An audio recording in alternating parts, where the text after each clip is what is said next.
One of the things that we think a lot about and have been designing structures to try to address is this question of who gets to allocate capital.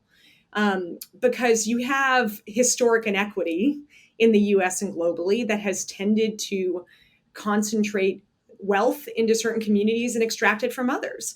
And that means that even in the context of impact investment, you often then have white investors like me who come from, I come from a pretty middle class community, but that come from relatively privileged communities, getting to make decisions for others, right? And to put it as crass as possible, impact investing can't just be rich people deciding what social change should look like, right?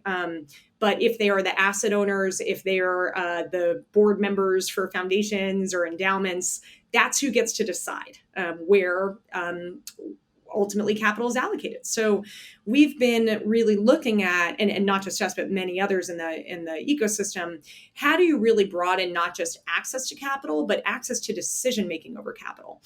So for instance, we have a fund called Olamina, which is a $40 million fund that's invested in U.S. community development, that has a community advisory board that is all women of color activists who on a rotating basis sit on the investment committee. And that means that they are voting on where this capital is being allocated. Similarly, we're in the process of launching a climate justice fund that will similarly have a community advisory board structure to make sure that people who are directly impacted the consequences of environmental racism and climate change are getting to decide where the capital goes and get diligent support from our teams, which is also, our team is also a highly multiracial team.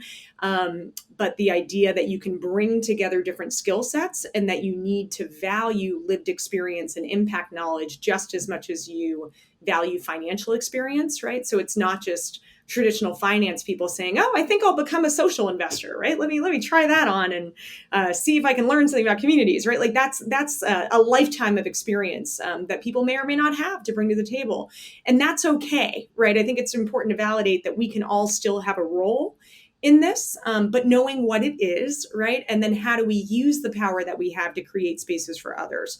So that's where, as Candide Group, we've been trying to kind of build this linkage between some of our investors, which some high net worth families and some foundations who might be really thinking from a reparations framework and are saying, maybe I'm not the one who should be deciding, this wealth that I inherited, here by the grace of God go I. Maybe I'm not the one who should be deciding what impact priorities for the world are. Let me go ahead and turn over governance to others. And then we kind of jump in to answer the question, well, how do you do that in a structured, thoughtful way?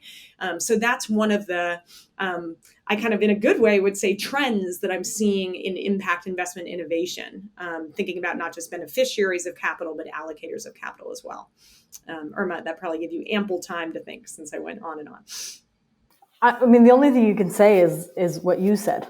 Like that's the only right answer. I think the other maybe small element that I'll add is that one of the hard parts about the moneyed versus the non-moneyed is that the question of who deserves money now is a thing we have to actually talk about. And that's a complicated thing.